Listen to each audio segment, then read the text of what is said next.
Welcome to the Worship Leader Toolbox podcast, where our mission is to equip local church worship leaders and teams in practical components of local church leadership.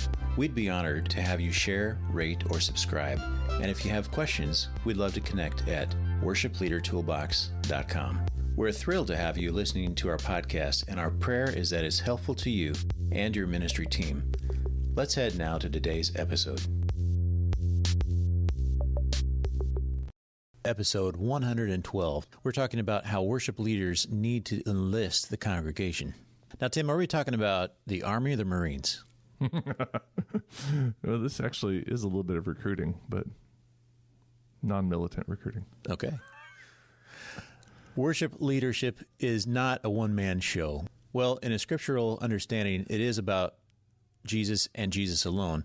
But from the practical standpoint of our role in the church, we can't do it alone. Corporate worship is the best example of just that. Everyone together lifting up the name of Jesus. Yeah, part of the job of the worship leader is to invest time in enlisting the congregation to be a part of worship. And if you think about it, there's just no way, there's no other gatekeeper for people to take part, use their gifts, and serve in that way. So really, at the most basic level, the ministry of leading is a call to involve the congregation. We're inviting them to be present and engage and encounter Christ in our midst. And I think most worship leaders have a handle on that, because most every worship leader I'm around does things to engage and invite and call out and exhort and encourage and, direct to some degree. But it's not just about you and the team and the music either. It's kind of about shepherding the congregation. Jesus really is the ultimate worship leader, but we respond to the prompting of the Spirit among us. And that's why it's so important for us to help the church not only worship, but to be a part of it in different ways. Tell me about that phrase, Jesus is the ultimate worship leader.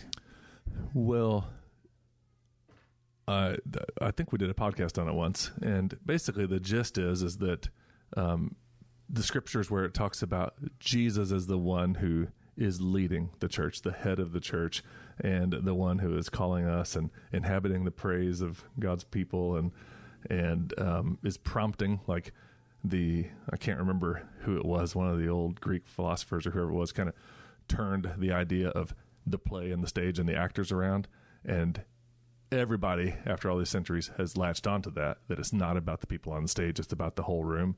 But modern worship has really kind of made that a gray area, because there's a lot about the stage as opposed to in the round or something like that. And so one of the ways modern worship leaders can really remember that they are part of the congregation is to know that Jesus is the ultimate worship leader. Like, he's the one leading the way. He's approaching the throne. Like, worship leaders really can't take people to the throne of God. Like, you can set the stage for that, and you can desire it, and I understand when people say it, and I've even said it, but the only person who is our mediator for the throne of God is Jesus. So he's the worship leader. Amen. Yeah. Of course, there is a biblical basis for having those with gifts help lead the church in all kinds of worship, including music. Part of the role for this leader/team is to help others in the congregation take an active role. We want to equip them for leading and serving. We want to grow the team within the church for both now and in the future when we're not there serving in that role. And who knows, there's a high probability you're enlisting and equipping to help grow another church as your people, especially the young adults, move from here to there. Yeah, and that's kind of an interesting thing. I don't know if it's just my experience because I'm in young adult ministry or what. I know I say it a lot, but a lot of effective enlisting and recruiting and empowering and developing people in your midst is probably going to bear fruit somewhere else, unless it just happens that people are really planted in your community and your church at this time. But I can just think of so many people who have passed by our ministry over the years. And it's like a stopping point or a place where they, the season of life or whatever. And so it's not, I don't think of it as a negative, sad phrase like equip and enlist people and then you're helping another church grow. That's great. That's like neat. Yeah. But sometimes I think people are hesitant to, celebrate the sending off and the close of seasons in people's lives. But that's just the way it is. People aren't at a church forever. Yeah. They're part of different churches. And there's a handful of people that are there forever, and it doesn't seem like they're involved in the worship. No. Nope. That's a fact. Yeah. Here are some ideas for enlisting. Number 1, encourage congregational singing. Yeah, we already mentioned this, and I don't know. What do you say at times when you're leading? Do you try to say?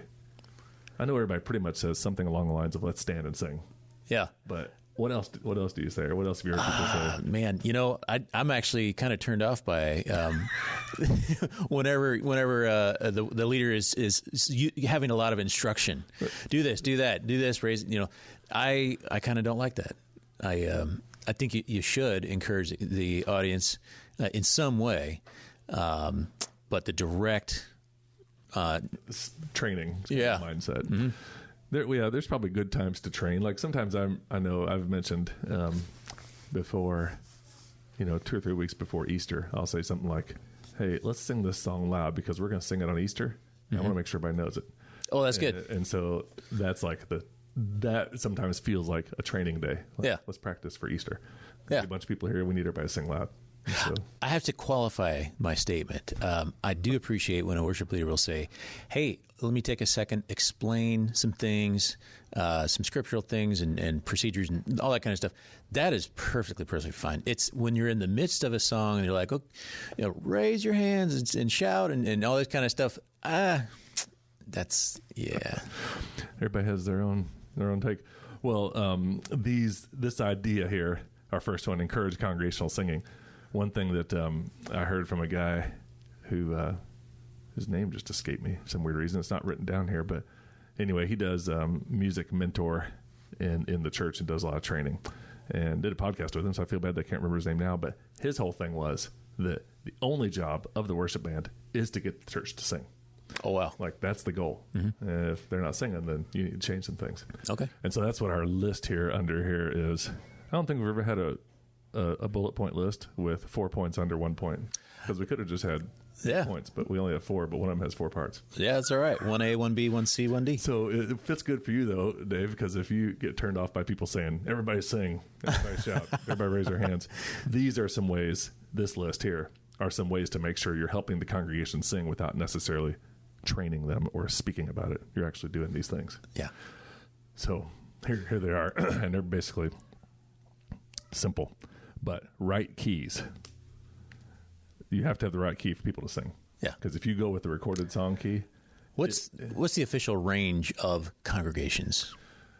Well, I actually just heard this the other day and I kind of forgot. Like, I'm not really like a note guy. Mm-hmm. I just kind of know when it's the wrong key. Mm-hmm. But my daughter, who is in college right now, has a professor who says, "Don't go below this and don't go above that note." Yeah, like that would make sense. The rule. Yeah. And so we probably should look that up sometime and say it on here, or maybe put the professor on the podcast. But anyway, there is probably a range of where people are most comfortable singing.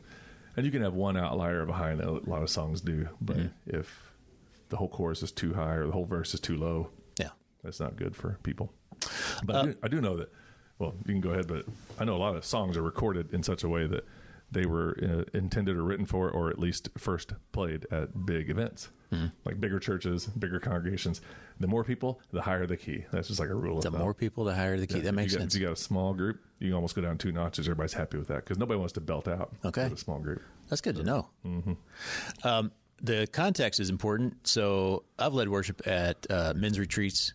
And when you have a bunch of men, they don't really want to get into the high notes. And if you bring it down to where it's real comfortable for you as a male, it's perfect for that. Yeah.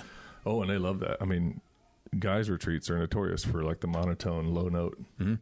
And I mean, if it's a small group, if you get a bunch of guys like the big arena type men's Christian conferences, it changes. Yeah. But here's one thing I've learned: you don't pick a key in the quiet of your office or living room.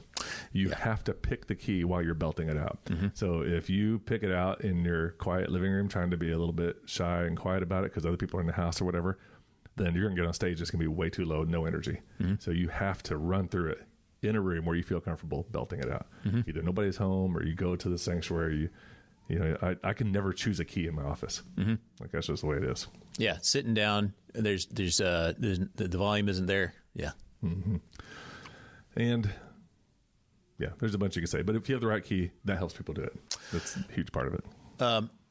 I'm on some of these Facebook groups of worship leaders and listen to some of these discussions, and there is a thing where if you do put it in the same key as the recording, as what people are hearing on the radio, people are more likely to sing just because it's familiar. And this concept, they were talking about the. I have a friend of mine who would do a cover band 20 years ago. He would play all the songs that were on the radio exactly the same key, exactly the same way, and they had the singers that could do it. And they had to learn the song by Wednesday when it came out on the radio so they could play it Friday in the bar or whatever it was. And if it wasn't exact, people would respond. They say, "No, we came here to see blah blah blah." Mm-hmm. So you don't want to cater to everybody's whims, but there is a balance of, hey, automatically, if you're listening to that on the radio all the time, there's something to be said for that. But well, that's true. I mean, I didn't really like it. It's also easier for musicians. So, thankfully, with all the technology, Planning Center and whatnot can actually adjust the keys. Yeah. So you can go up and down. And when I say adjust the keys, I don't mean go haywire. I mean like go down half step so that it's like you can actually do it, or a whole step. Or there's a million versions of the fact that a song is sung and popular by a guy, but a female is leading it. Yeah. So you're automatically going to like go down a fifth, roughly. So if the song's in G, you take it to D, and the ladies can do it. And it doesn't hurt the guys because they're like, oh, we'll just sing along. I mean, like they'll just sing lower. But yeah, we could talk about song keys forever. But that is true that the exact key, if you can do it and people can sing it, it's fine. Especially if you got people up there that can really make it happen. But again, it's your audience. So if you have a congregation full of people that listen to Joy FM all the time, that works for that. If you're at a seeker-sensitive church, if you're at a place where you've got new believers or people that are not used to that, it doesn't matter. They're not going to jump on that because they haven't heard it before. So that's true. Yeah. Well, 1B, the right songs. Yep, and I know the groups you're talking about always talk about song selections. I always love it when it's like 3 days before Easter and somebody says, "What good songs you doing for Easter?" Like, oops, I guess they just run through on a Sunday morning and hope. But newer song, one thing that just irks me, and we don't have to like have a complaining podcast, but newer songs aren't automatically more spiritual. That is a weird sort of underlying tone that if you're not doing the newest songs, your church is not cool. And old songs can be awesome and inspirational.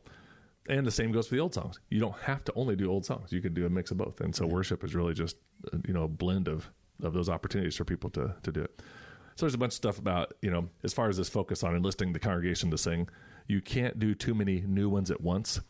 And people are fine with that. The human nature is fine with that. I realize that times have changed and people have less attention spans and there's more technology out there, so everybody sees more. But I heard that most churches only sing 35% of what's in their hymnal. So if you have 100 songs, they're only doing about 35 of them. Well, growing up that way, United Methodist and then Presbyterian, that's there was a whole big book, and I flipped through a couple of pages, and I didn't know most of them. Yep. And so basically, people are fine just singing songs they know, and the church did that forever. And now we have a little bit of a pendulum swinging the other way, where we got so many new songs, they shelve them so quick, people hardly get a chance to really get them. But when a song does get worn out, then people aren't going to have the same passion and zeal for it. So it's totally fine to stick a song on the shelf and just wait for a couple of years and pull it back out. One other thing I think about the right songs is you do not have to be controlled by the song. And you might have a different opinion about this. Some people I talk to feel like it's inauthentic to not do what the songwriter wanted you to do. But my thought is songs are tools. So we're trying to get the church to sing. And if there's a couple songs, I just leave off the tags. They're like, they sound to me like radio things. Right. Like at the end of King of My Heart, when the night is hung. So sometimes that fits with a message or whatever. Most often I just end with King of My Heart, You Are Good, and then skip the little tag because it's just kind of like an artsy piece to it more than like a need for the church to sing it. And I do that on bridges and all kinds of other things. If we don't need it, just don't do it. Yeah. Or sometimes you do it, sometimes you don't. Yeah, and mashups are always fun for bringing back a little. We've done that a couple of times. We'll take an older tune, maybe it's 10 or 15 years old, and we'll do just the chorus of that because it fits right with that, and we'll use it as a bridge. Oh yeah, for one of the songs. Just the chorus, or just do whatever you want. So the songs work for you, and when you get that going in your song selection, then you help people sing. And I heard somebody say once, and I know this is crazy because it's hard to flesh this out, but you want to sing the songs that's in the heart of the people.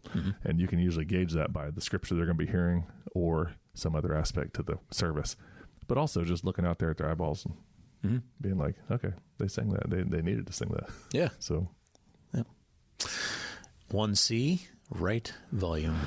Yeah, we're still under this topic of enlisting them to sing, and volume has a lot to do with it. And I know that sometimes the argument is to have it loud so people don't necessarily hear themselves that well, so they're more less worried about people hearing them, so they sing louder. Other times it's softer because then they hear the whole church, and then that's encouraging. So there's a lot of ways to look at it. But I think when people say it's too loud, most often they're saying, without realizing it, the frequencies are off, and this is really piercing. There's something too high or too mids or whatever the case is, too bassy. And so since worship is the bulk of the week for a church, like all hands on deck, careening towards Sundays each week, and that's where everybody shows up. And I know there's a lot of other things that go on in and part of the church, but that's like the spot that we land all together. So it's worth the church, any church and every church, to take time to tweak their system to make it the best possible, to buy what they need, to invest in what they need, and to get it to happen. Because if you get that little part wrong, then all this other stuff that everybody's working on so hard and the congregation sitting there, it's hard for, and this is more than just people pleasing or preference driven. This is more like we want to be able to share the gospel and break down the barriers that happen with that. So we don't want to be too loud, don't want to be too soft. It's got to be just right. And to do that, you almost have to have somebody come over and just say, here's what you need to do. You really do. We have a mutual friend, Elijah Doty, out of Effingham. He came and EQ'd two different things. One was our church. One was another thing a couple of years ago, an event that was going on. Amazing guy. And it's a natural ability that he's got. And that's just like being able to play guitar or do taxes or something like that. There's a natural ability for that. And you really need to find those guys. And he's traveling all over the nation, just doing sound for various groups. I can't even keep track of what he does. He's got a picture out there saying, getting on the bus and doing this and doing that. Yeah. And there's a difference between being able to run live sound and being able to help set a church's system up. Right. To be able to teach. I've run into very few sound guys that can teach because they just know it so well, or maybe it is such an art that it's not quantifiable to some degree, but I do know some, and there have been some great ones, and we have a great guy here at our church. And there's another guy we listed on the blog. He's in our St. Louis area. He's installed a lot of sound for us and rented us sound and purchased sound for us. And he's one of those guys that looks at churches as the heart of the mission as opposed to selling. For mentioning people, I think we have a mutual friend named Tracy. Yeah, that's who I was talking about. That's what you're talking about? That's who we linked in the blog. What is his last name? Tracy Bodenbach. Bodenbach, yeah. Output Unlimited. Yeah. So we'll give him a little shout out here because I've been buying sound from him since '89. Cool. Sound like an old man. Yeah. I was only 17 at the time, so. Okay. Yeah, definitely. If you've got any young people in your church that seem to have to enjoy EQing, send them off to a weekend conference or invest in some online classes or something like that to where you can really train them well to where they can hear the frequencies and know what to dial in, dial out. I heard once it was one guy told me that it's really a matter of pulling out all the problem frequencies. It's not so much can you boost this, can you boost that. It's not adding, it's deleting. Yep. Yeah. So 1D is right lighting. Yeah, and we don't have much to say about this, but lighting is also an art, but it's also determined highly by the building you're in. So if you have a stained glass sanctuary, then lighting is not going to be quite the issue that a no-windowed sanctuary is. And most churches are designed in whatever specific way they want to have it. But brightness in front is a huge help for people just to focus and to know. And dim lighting within the congregation, if it's possible, also helps set a little bit of a mode and a kind of a heart for, it's not about me, I'm going to worship the Lord, nobody's looking at me type thing. So this really kind of depends on your space. And whatever space you're in, you embrace it. You don't try to, you can, but you don't have to block out your windows. You can have great, solid, effective, and beautiful worship with stained glass windows. And you can also have the same thing with no windows. So it's not, you got to be where you are and just grow the tree you have and just make it happen. Ooh, I like that phrase. Be intentional with whatever you're lighting have. Grow the tree you have. Yeah, that's what you got to do in your church. I like it. If you want a bigger church, grow yours. Yeah. Okay. But that could be taken a lot of different ways. All right. Well, 1F, I thought we only had 4. But I don't know. It makes me laugh, though. We can just keep on going. 1Q. That's right. Right engagement and invitation. This gets back to where we were talking at the beginning. Being confident, using words sparingly as a worship leader. Mm-hmm. You don't want to just be a playlist up there, but you want to say something. You want to help people feel comfortable. That's not always words. Sometimes it's just the planned out transition between songs. Sometimes it's inviting somebody to read a scripture passage as the intro starts. A million different ways. Sometimes it's a video or whatever. You want to just change it up now and then, but just help people feel like you're inviting them to engage. And sometimes that's just planting your feet firmly in front of the microphone and grabbing the instrument or the mic and just saying, it's a great day. We're going to praise the Lord. And the music's starting and you just do it and let people just, jump in. So I've heard some worship leaders, every once in a while, they don't use it a whole lot, but they'll banter with some of the audience. Hey, Joe, how's your truck running today? Or something, not exactly that, but some kind of thing that connects you to your congregation, as opposed to just, hey, I'm going to say all these spiritual words up here that are good, but I'm up here, you're down there. Yeah, some people, they really have a personality for that. Like they can really make that happen. Yeah, you do have to have the personality. And depending on the size of the group, it can be real effective. Yeah. But at some point, at times, I've seen that backfire too. Like, it's like, oh, everybody knows this guy except for me. Yeah. Like, he's out with everybody except for this person. Yeah. But I had a thing a couple weeks ago. I shared a place that we had visited. And as I was sharing about the place we had visited, I saw 4 members of the same family nod and smile. And then I remembered, wait, they also visited because I saw them on Facebook visited this place. Nice. And, so, in just like a quick little moment, I just said, and I know some other people have been there too, pointed over that way. And then there was like big smiles, like, yeah, we were there too. Yeah. It was like a connection. Yeah. So, but really the goal is here to invite people to sing, not to re-preach a sermon or share your big, amazing knowledge. At times that comes about, and at times the Spirit kind of leads you. Another thing is you want to keep that fresh by changing it up or writing out something, sometime write out a prayer or write out a transition phrase so that you don't keep saying the same thing. Like I probably say way too often, amen or beautiful singing at the end of every song we do, wherever we're at. And that's just like too much. I also have the bad habit of trailing off. Like if I realize, oops, I just said too much. I don't know where I'm going with this. I just kind of go sing. That's not great either. That could be a problem. But if it only happens once, that's just it. But if you become this kind of broken record playlist, if every time you get ready to start, you say, all right, this song is going to help us do this. And you say it every time, this song, it's like, you just can't do that. You gotta help people feel like they're encountering Christ in the midst of corporate worship. So. Another way to engage, I like the back and forth, the call and response. And you don't hear a lot of those songs these days, so I'm thinking in another couple of years, there'll probably be a trend of call and response. There probably will be. I mean, there is the that old song, Prince of Peace. You remember that? The men and women both sang a different part. Oh, yeah. That was good. And there's that song, Praise, where they kind of chant at the beginning. Let every breath. Yeah. Praise the Lord. They kind of like are in that. Yeah. Similar kind of call and response, but that is true. I think all worship music should emulate youth rallies. I mean, it keeps everybody young. You mean they don't? Yeah.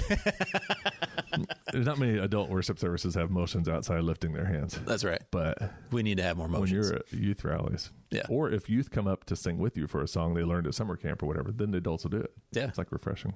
Hey, I we're joking here, but I really think that there's something to that because we don't dance. In the Hebrew culture, have you been down to Alabama to the Messianic congregation down there? So I got to go once, and then they're online, so I check in with them once in a while. And their dance is coordinated. It's not like random dancing. It's everybody who's doing the dance is practiced that week. But that is a huge Jewish kind of thing, and we don't do that. I think we got to try something other than just jump up and down in place. We do that real well. Every song video. Yeah. All right. Well, this is hilarious because this could have been a podcast, but Encourage Congregational Singing was the first of these. And of that bunch, one point was the right keys, the right songs, the right volume, the right lighting, and the right invitation and engagement. So I think we said everything we know for that. All right. Well, then point number 2 with capital letters, recruit musicians.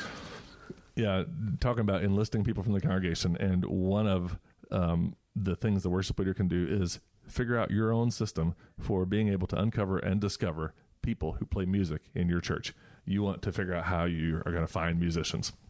And depending on your setting, sometimes you may have to actually find some musicians that you know outside the church just to get that sense going.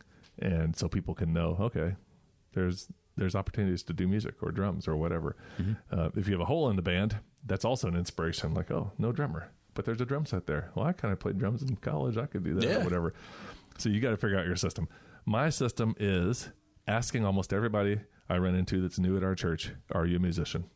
And that's how we've probably gotten 90% of our musicians. Nice. And sometimes they don't, and it's just conversation starter. And other times it's like, yeah, I actually play a little. And then it starts to grow.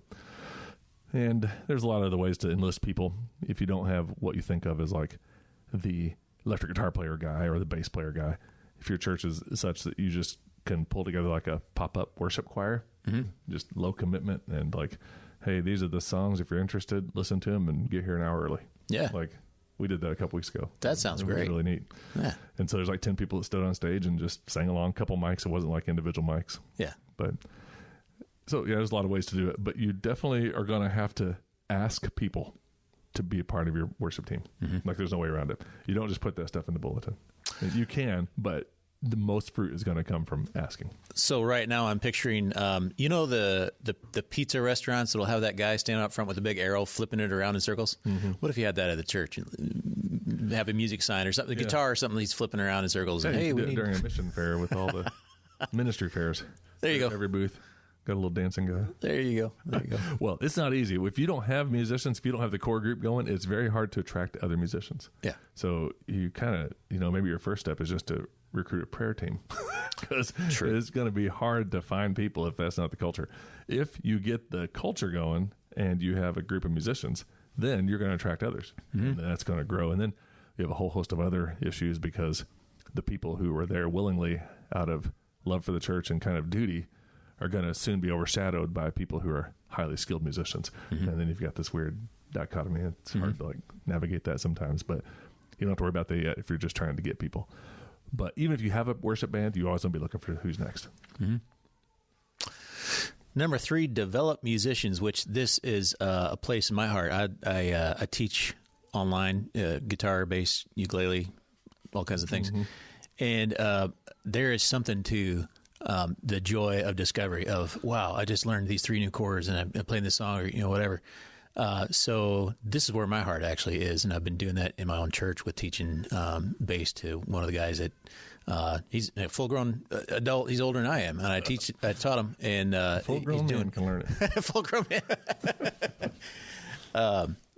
So that's something that's really close to my heart. Yeah. And as far as enlisting goes, if you, it adds a level of stuff because it's not as easy as just saying, oh, you play electric? Great. Here's the songs. Come next Sunday. Like that's awesome. But then if you're going to add in this level of inviting people to learn, then you're giving yourself a few more hours of work. But it also goes back to you're really building the kingdom of God type mindset, especially for younger or, whatever age.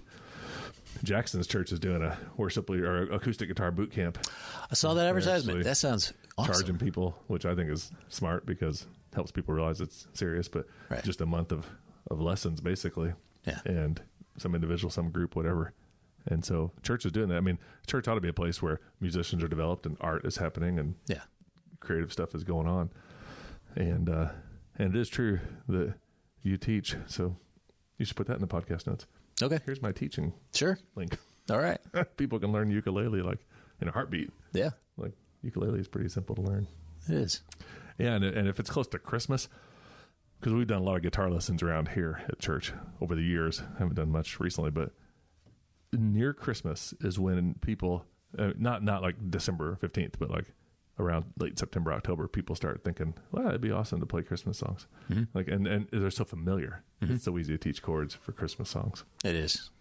A lot of Christmas songs have weird chords, though. Yeah, you got to play simple ones like Away in the Manger and stuff like that. Right, yeah. Yeah, if you do Chestnut Store song with Open Fire, people are going to flip out. Mm-hmm. I can't stand to play that song on guitar. There's like 17 chords in that song. Well, it's just the changes. Well, it's bad. Yeah. Number 4, enlist non-musical participation. Yeah, this is the last one, although there's probably other ideas, but and any thoughts you have here is good too, because this is just kind of brainstorm and be creative and figure out ways to get people involved in worship that doesn't require standing in front of people singing or playing. Mm-hmm. And what are all those ways? Well, tech is one of them. We already talked about that. Hospitality is also one, and just welcoming people into worship. And if you have those people that most often are called ushers or greeters or whatever your church calls them, pull them into the loop of the worship band and just let everybody know this is, that helps a worship band more than anything, standing in prayer circle with all the greeters, because it's like we're all here with this one purpose. There's not like the cool kids and then the people who have to serve the donuts. Yeah, I've been in some churches where it was cliques. Yeah. It was cliques. And there are other ways that, again, it could be a brainstorm list, but there could be dance or sign language or spoken word or responsive readings or testimonies, or somebody could create a video or show great pictures or create images or scripture images, or kids can play rhythm instruments or sing a song, or, we're getting close to Easter. They can run around with palm branches in the middle of a song with no planning whatsoever. It's even better than no planning. At least less planning for palms, better. Yeah. Because it's just chaos. Yep. And, non-musical participation in worship. I think that's probably one of the best kept secrets of enlisting your congregation, because otherwise. If you feel like you can't play an instrument, which I think is a false, what do you call that word? Dichotomy? I'm not sure if that's the word, but it ain't true. Yeah. You can play an instrument. Narrative. Yeah, that's it. Yeah. But if you feel like you can't, man, there's a lot of things you can be involved with. Oh, yeah. And you can use your gifts. And it is kind of a daunting task to try to figure out what everybody's gift is and who can take pictures or whatever. But once you find that out, you don't have to have a Excel spreadsheet and a huge system forever and ever. Mm-hmm. You just get the person's phone number in your contact list. And next time you need a photographer at worship, you just text the person and say, can you be here? You know what they're part of worship. You know what I tell people who are trying to figure out what their gifting and calling and all that kind of stuff is? I tell them, well, first thing, look at your childhood. See what you were totally into in childhood. And maybe somebody told you in your childhood, you can't do that. You're not allowed to, whatever. Mm-hmm. But look at whatever you were doing. And that's like what was fun start. Back then. Yeah. What ate up your time. Yeah. I've had that question just asked recently to me, and I've had trouble thinking about that, because I think all my childhood stuff was trying to be adult-like. Yeah. I have like a couple of vivid memories of like really super fun stuff that, I had a great childhood, but one thing I remember was riding a red wagon down a hill at St. Matthew parking lot over and over and over and over. And so you were good at it. Yeah. So now you need to now I'm like, well, what do you do with that? Like, who in adult life can like utilize the skill of riding a red wagon down a hill? So I don't know what I'm doing. Yeah. Maybe I'm just always out of control. That's my gift. If you live life like that, riding a red wagon down a hill, it's really fun. So maybe that's it. You just you know how to have fun. That'd be a good title of a book. It would be. Yeah. Yeah. Hey, well, that's the list of that. I think we've covered it well. And if you're listening out here, worship leaders and pastors and whoever is involved in helping the church, we want to encourage congregational singing with our long list of subpoints. We want to recruit musicians and develop musicians and enlist non-musical participation. And if you have a systems mind, you can make this as detailed as you want. And if you don't, just ask one person this week to do something unusual. Just have somebody come up and be the prayer. Like you finish a song and somebody else come up and pray. Mm-hmm. It's like one simple thing you can do to encourage people to be a part of worship, but not necessarily smack in the middle of all the production and music and singing. Mm-hmm. So, well, those are great reminders, and it's fun to do a podcast with you, Dave. And as we close here, for this season, it's not a season of the podcast because we don't really do seasons on this podcast. Mm-hmm. I never have understood how people break apart seasons. We just sort of plow through. But Dave, you're going to be stepping away after a couple of years. And so I just thought we better just say a couple things. One, you're always welcome back. And two, blessings on you. I understand seasons and various things in life. And you can share a little bit if you'd like to. It can be big or little, doesn't matter. But the main thing is that over the course of this podcast, we worked with Clint Benish. He's kind of helped get it started. Him and a guy named Drew. Drew's only on a couple episodes. And then worship intern from here named Elizabeth helped for a year. And then she went back to her hometown, started doing ministry there. And so I roped in my cousin Dave. Yeah. So, you know, the old joke. It's terrible, but it's, I won't even say the old joke, but basically, even though we're not doing the podcast, we're still cousins. So we're doing a virtual fist bump and saying thanks to Dave for all the editing. We're going to have to think about what the next step is of who would be helping to make this podcast happen. I'm going to find you an AI bot and have you do that. No, I'm just kidding.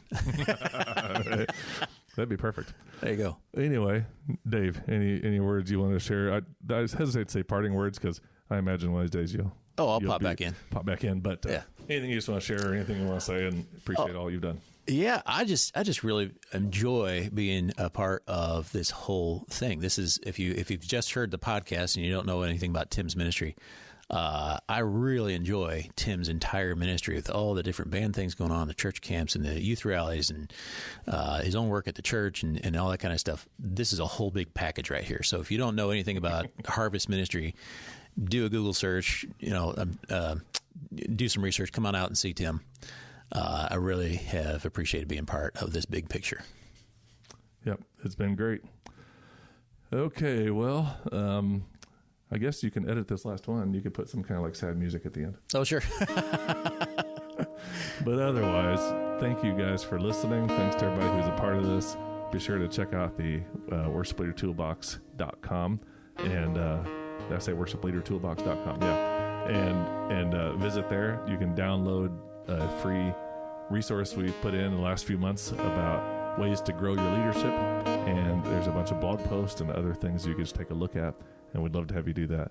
And until next time, Dave, whatever we're at, whatever family gathering we're at, I'll see you later. All right. Have a good day.